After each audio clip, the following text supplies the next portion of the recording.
It's not the question of will AI replace you, but AI will replace the developers who are not using AI. It means that AI is going to need to review the code. That means our concept of tech debt, everything that we say as developers, like code quality matters, tech debt, no tech debt matters, or a certain amount of tech debt matters. Do those things even matter anymore?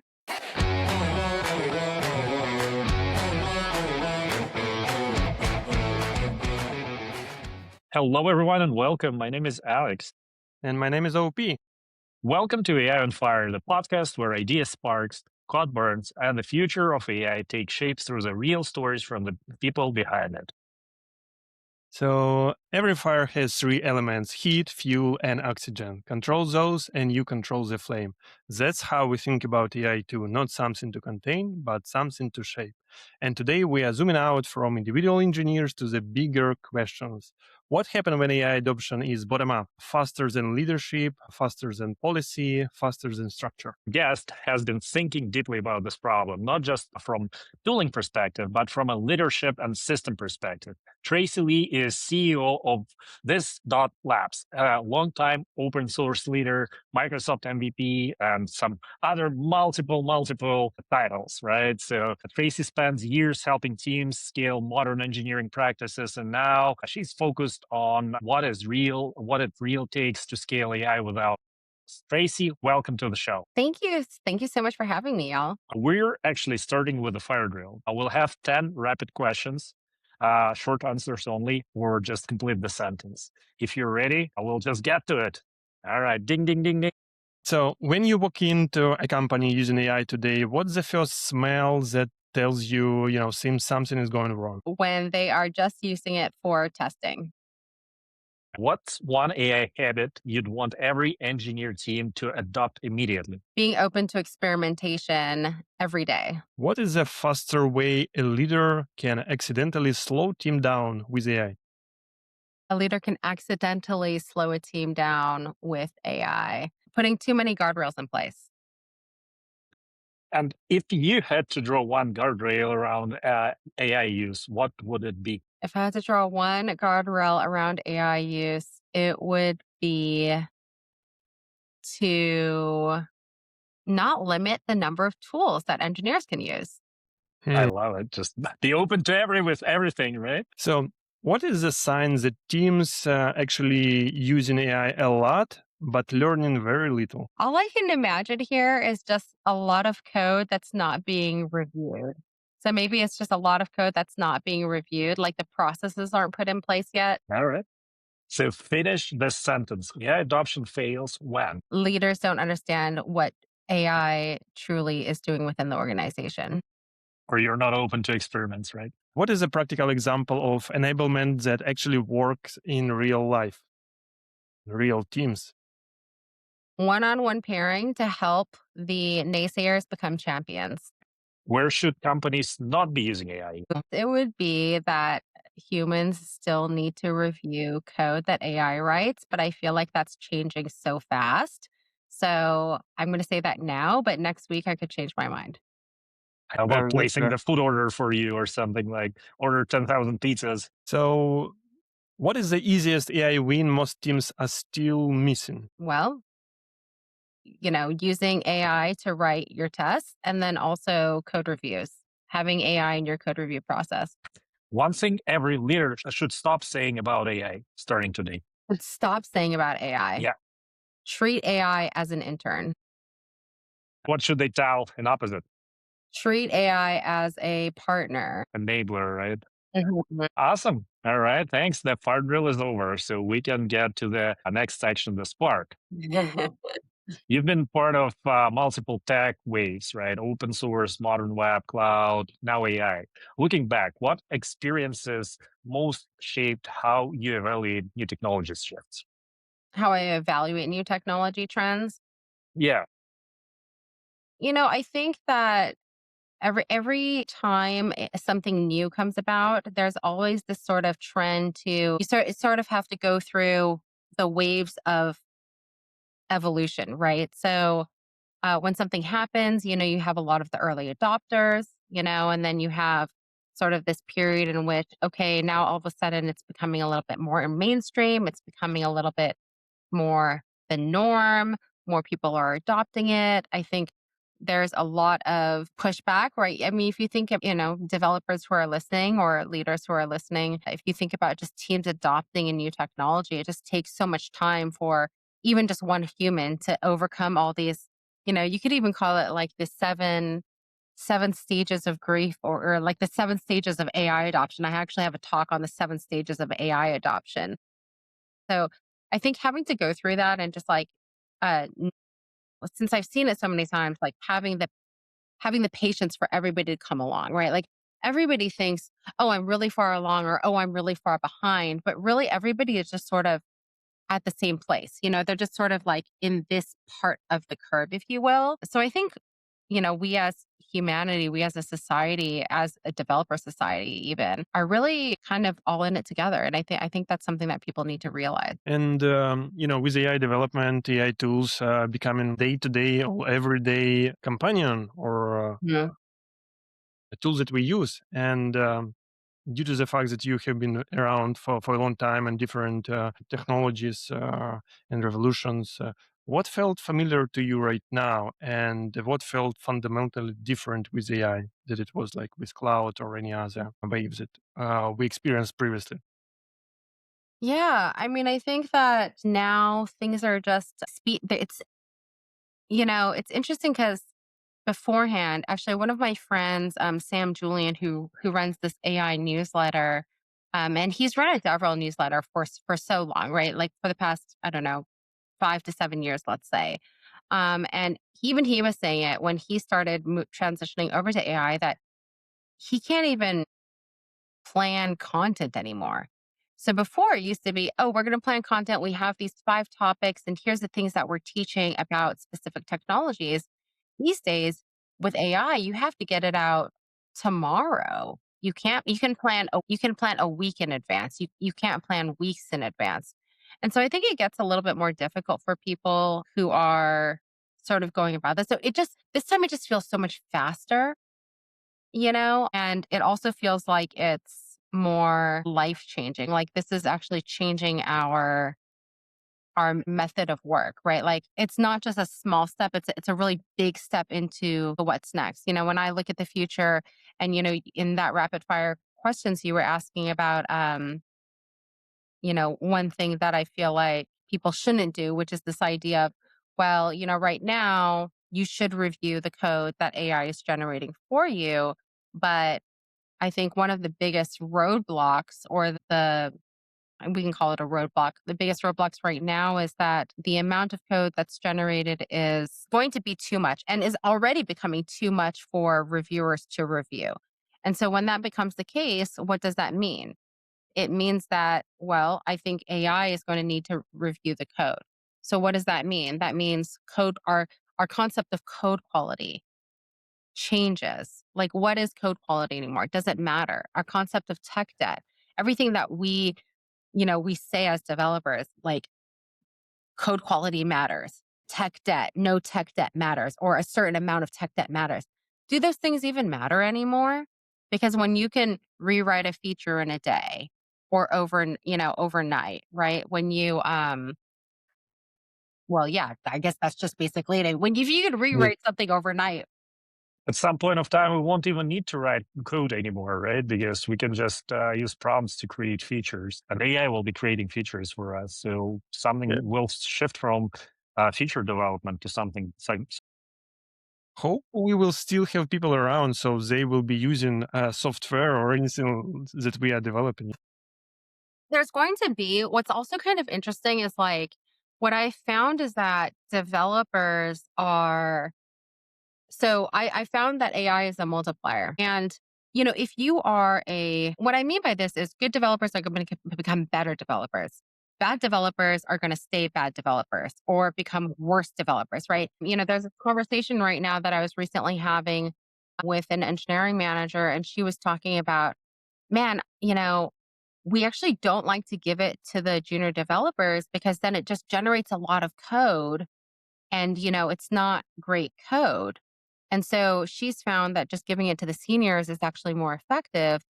But then again, this comes to question, right? This whole idea of, like it's almost like creating a class system within the developer ecosystem. The good developers are going to become better, the bad developers are going to become worse. And there's going to be a position for everyone, all of us, right? It's not like, it's like the more technology means the more developers you need generally, right? But it's going to be interesting, like, oh, what do these developers work on? Do they work on tooling? Do they work on, like, the good developers work on whatever? And then, like, what do these sort of like other developers who don't really have the skills to be good developers mean? And then also, what is a good developer, right? Like, even the interview process these days, I feel like things are changing in terms of how we evaluate developers. Do you remember that particular moment when you realized that AI isn't just another productivity tool, but something bigger, something you're describing right now? It was actually 1 year ago. I was talking to the team at PGA, and in 2024 was when beginning of 2 years ago, beginning of 2024, developers were like, "Oh, what's RAG? What's fine tuning?" I was giving talks on what is RAG, right? These Yeah. days, honestly, I don't care about RAG. Like, fine tuning versus RAG, like, these are the concepts we were trying to understand because these were the things that we thought were important.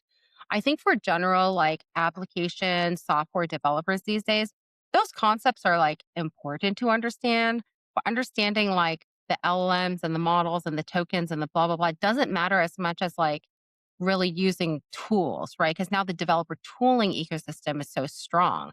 And so then you go to December 2020, so exactly when, or January 2025, right? That moment where the tools have gone significantly better, and it's like, oh, we're past the early adopter phase now. Now we're in the sort of like, I don't know, just let's just say past the early adopter phase, right? Where these tools are actually trying, like, making a huge impact. And so going from that and saying like, wow, we really need to dig in now. We really need to do this.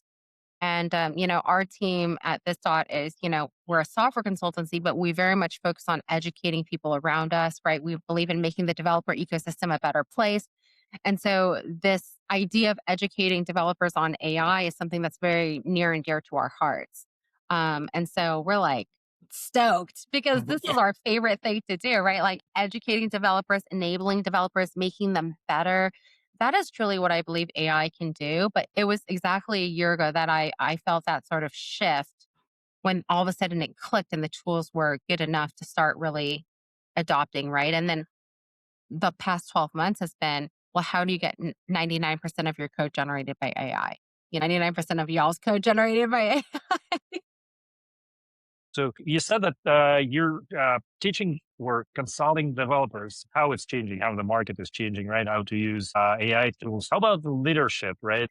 I think it's actually kind of wild. So, like, one thing that I've seen, like, one of my friends at Amazon, he goes and just educates people around him who are non developers because he knows that the more people who understand this, the better to enable themselves. But, I'll have engineering leaders, we're talking about like, C suite people, okay, being like, it'd be great to learn how to better prompt. And I'm like, "Oh my god." So I'm not saying every C-suite leader is like that, but obviously, like, somebody who is using AI every single day versus somebody who is managing and overseeing an organization has two very different sort of roles, if you will, right?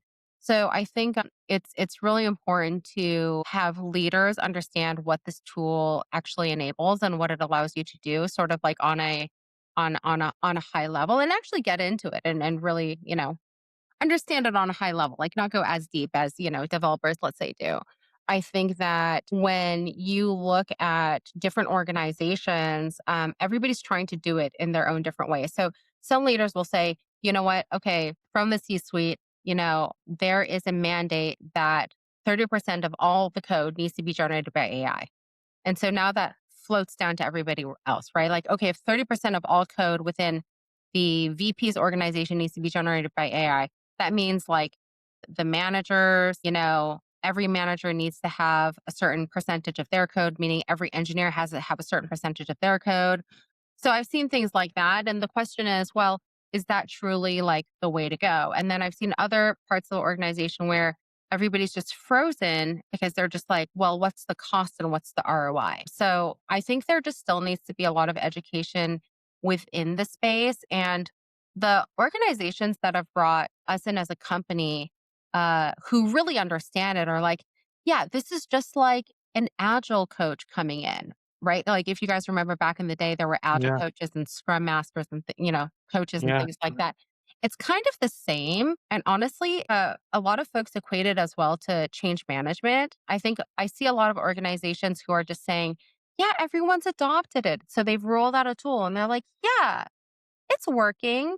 But no, when you talk individually to each developer, you'll realize that, like, no, actually, 30% of you're only having 30% adoption, right?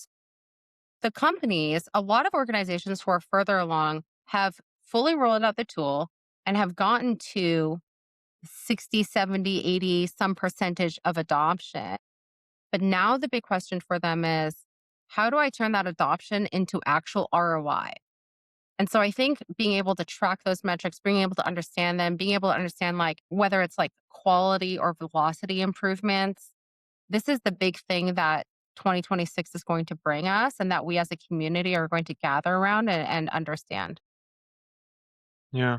That's interesting. And you touched on this one, but where do you see the biggest gap between how leadership think about AI and how engineering are actually using AI? I think a lot of leaders are seeing it as, well, we need to get ROI right now, and it's how are we going to save costs, or how are we going to increase velocity, or okay, we don't need developers anymore, right? Like we've all heard these things before. Whereas developers are like, well, how do I get as productive as possible? How do I, well, you have those people, and then you have people who are like, no, this is absolutely awful. I'm not going to do this. But engineers are actually using AI. And how do I get as productive as possible? How do I continue to use it? How do I do this? How do I do that? So I don't think the work is decreasing in the way that leaders think, oh, I turned this on. That means I'm using AI, which means that I have, 1.5x developers instead, which means all of a sudden I'm going to decrease costs this way. So there's still a little bit of a disconnect that needs to be figured out. But again, I think that's what this year is going to be and probably even leading through to next year. You already touched based on metrics, right? Uh-huh. You said that some percentage of code is generated by AI, or there is some improvements there. Do you have, or probably you can recommend some tools to measure this? Because as far as I know, right now it's really hard to track. I know that you said that this year it will be a big thing, but right now, whenever I'm generating a code, nobody knows if it's just I created it or someone else or AI in my VS Code. Yes, there's this one company I was talking to, which they actually, and I'm sure anybody who's truly using AI is going to be like, I'm not sure this is going to work, but I'll tell you what they're doing. They're basically saying anytime, this is the way they're tracking, anytime they're doing it, they're commenting start AI. And then after AI is generated, they're saying end AI. And that's how they track the percentage of code generated by AI. Mm. Now, in practice, some people are like, huh?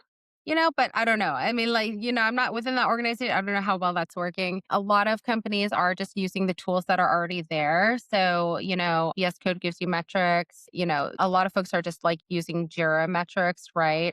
Jellyfish and DX are two that are brought up a lot. They are much more expensive to implement though. So, but people are really just using like what they have. I know there's a lot of new tools that are coming out, but I think again the community is still trying to gather around like the sort of like metric of adoption, right? Like because you can look right now in let's say cursor metrics and you can say like or yeah, GitHub Copilot. You can look in GitHub Copilot and you can actually see like who's generating what and a percentage and like what you think your adoption, what threshold it meets to say like, okay, 90% of my developers are using GitHub Copilot, if you will. But people are again still trying to sort of piece all these things together. I think also the agents like Claude Code, Rue Code, Cursor, et cetera, are trying to better provide those metrics because that is what every single leader is asking for these days. So I don't know, give it 2 quarters. Give it 2 quarters and we'll have solutions. A lot of engineers, on one hand, they're excited. On another hand, they have this anxiety about AI. And how should leaders address the tension? Yes, that is definitely a difficult one. And I think that definitely comes with change management, right? Like you have to be clear that AI is not here to replace you. I think you need to also make sure that you sort of like pick North Stars and say, like, okay, hey, this is our goal as an organization. And just allow developers or people within the organization to do what they need to do. And really just share wins and share how these are like improving situations.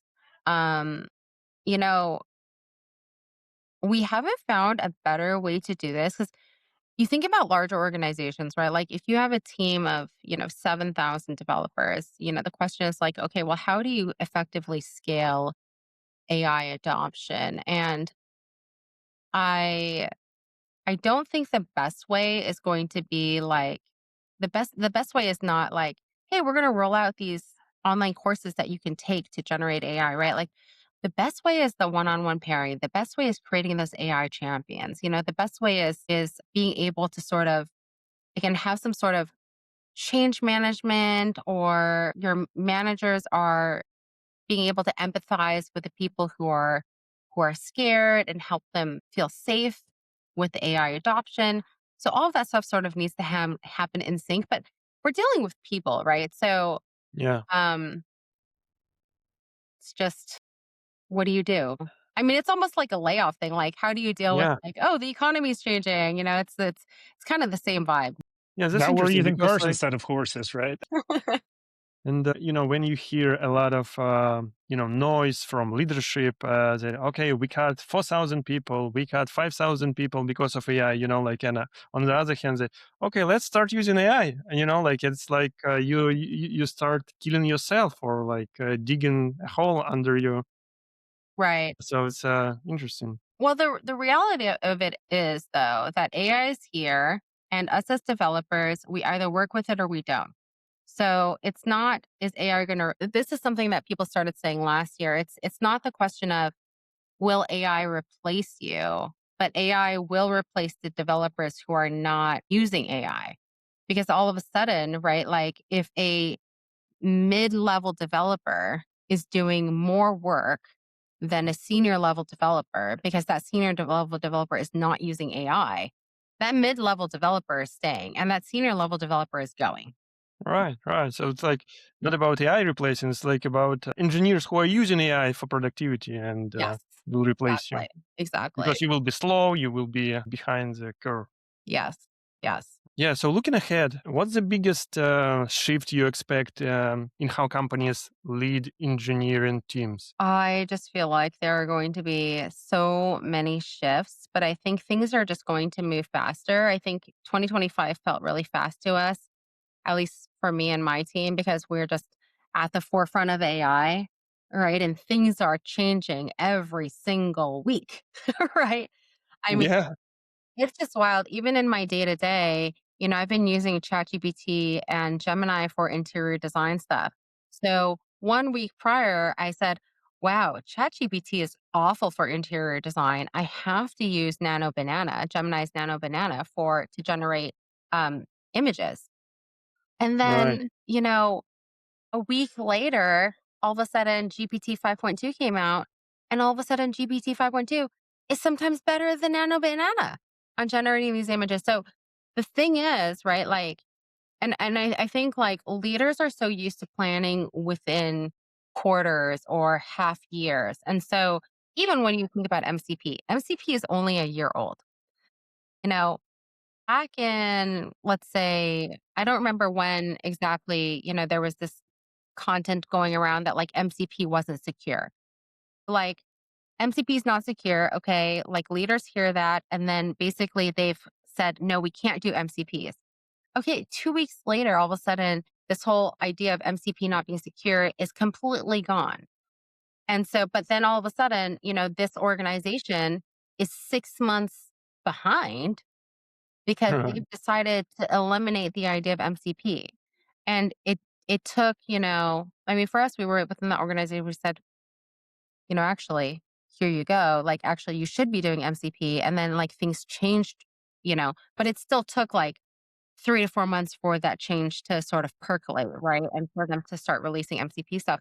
So it's a good example, right? Of just leaders need to just be able to sort of roll on a dime these days. You have to just make plays, and you can't do as much of this quarterly planning as you did before. You sort of need to be able to, are we calling it, be more agile? Like, Yeah, exactly. That's what it is. That's fun. Anymore. I think one of the last questions I have, what are the downsides of AI adoption? Do you see anything going wrong with it? Probably quality is going down or understanding or something else.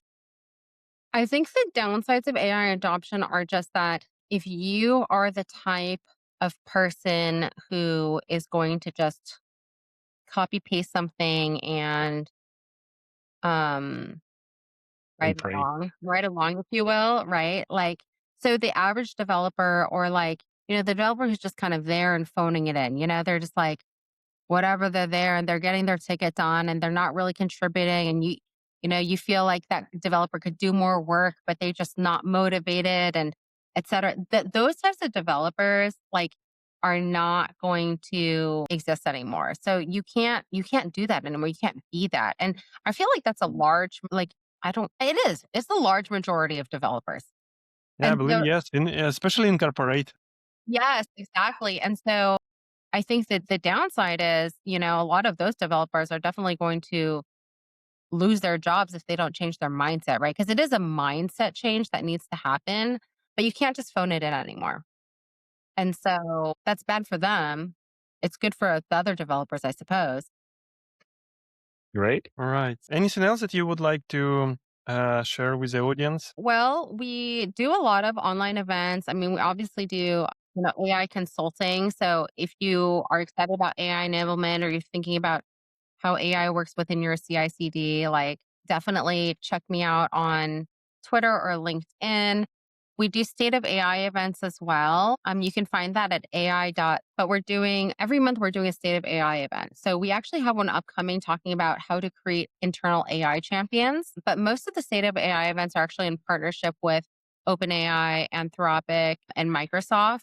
And so if you want to hear from the product leads within those organizations talking about, whichever hot topic, I can't even plan the content schedule, whichever hot topic is happening that month when it comes to AI, definitely check out our content schedule. And they're all online, so they're accessible to everybody. Perfect, perfect. We will leave all links into the In notes. the comment section below, check it out. And yeah, I think it's time to set the fire down. Tracy, thank you for joining us. I think it was a really powerful conversation. Yeah, Thank you. thank you Thank so you much. for having me. That's it for today's week AI on Fire. Thank you for joining. All right. Remember, tools don't scale teams, systems do. See you next time.